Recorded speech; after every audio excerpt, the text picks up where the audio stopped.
In this lecture, I'm going to show you how to use Angular CLI to build your applications and get deployable packages for production. With this, you will get all the optimization techniques that I mentioned at the beginning of this section. First of all, I want to delete all these 25 files that were generated in the last lecture as part of running Angular CLI. We don't want any of these files in our project. So, undo, discard all changes. Now, back in terminal, in order to build our application for production, we run ng build with the prod flag. And this will create a deployable package that we can simply copy paste to a different machine or use FTP or any other mechanism to deploy to a production server. But before running this, I want to show you what happens when you run ng build without the prod flag. So delete. This is going to take a few seconds. Okay, we got those 5 bundles just like before. You can see our vendor bundle is still big. It's 2.2 megabytes. So we don't have ahead of time compilation here. In other words, Angular compiler is part of this vendor bundle.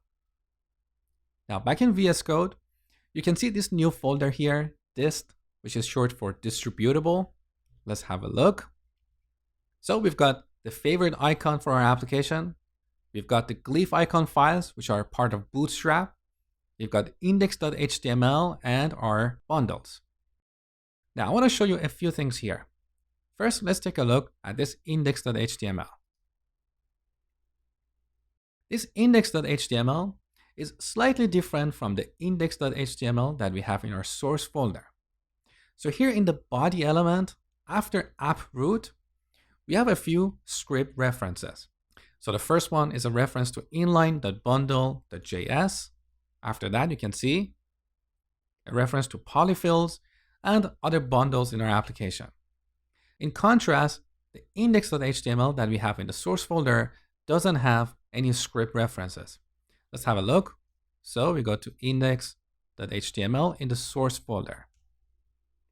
Look.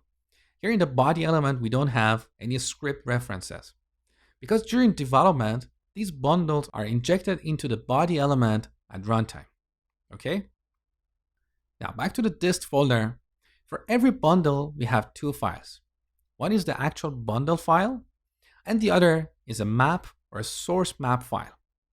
The purpose of this map file is to map a piece of JavaScript code in the bundle to its original source file. So when you're debugging our application in Chrome, this map file allows Chrome debugger to show you the actual code in the source file, not in the bundle. Okay? Now let's take a look at one of these bundles. You can see here we don't have any of the optimization techniques I told you at the beginning of this section. We have all these kinds of comments. We have a lot of white space. We have long descriptive names. So we don't have minification or uglification. We also have dead code. So if you have created components and services that we have not used in our application, they will end up in these bundles. Let me show you an example. So I'm going to create a new component. Let's call this courses. And I'm not going to use this anywhere in our application. Okay. Now I'm going to build the application one more time. So ng build. All right, our bundles are ready. Now let's take a look at this main.bundle.js. So here, if you search for courses, you can see 27 references. So all the code for our courses component is in the bundle. So we have dead code here. Also, here we don't have ahead of time compilation because the Angular compiler is included in the vendor bundle. Now let's see what happens when we build the application with the production flag. So ng build --prod. Now look at the size of our vendor bundle. It's 1.2 megabytes. So it's almost half the size. But by the way, this is the initial size before applying any kind of minification and uglification. So if you look at the actual file size, it's even smaller. Let me show you. So let's have a look. I'm going to show you the vendor bundle in the dist folder. Look at the size of this file. is 325 kilobytes. So we reduced this from 2.5 megabytes initially to 300 kilobytes. Also, if you look at the other bundles in our application, they're all smaller. Now back in the dist folder, we've got this favorite icon and glyph icons just like before, but look at this index.html. You can see we don't have any white space here. So all our HTML markup is represented as one long string. Now let's take a look at one of our bundles. So this is the inline bundle that you saw earlier. You can see we don't have any comments here. We don't have any descriptive identifiers. So our function names, our variables, they're all cryptic, like E, R, N, and so on.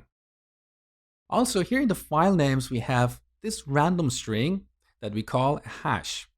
This hash is generated based on the content of the bundle, and it's a technique to prevent caching. So every time you modify your code and regenerate these bundles, this hash is going to change. And this will prevent the client's browser to cache a file with the exact same name, because the name of the file is going to change in each build. So to recap, we can use Angular CLI to build a deployable version of our application. And what we get is this dist folder. You can simply copy paste this folder into a non-development machine. You can use FTP, or in a more advanced scenario, you can set up some kind of continuous deployment workflow.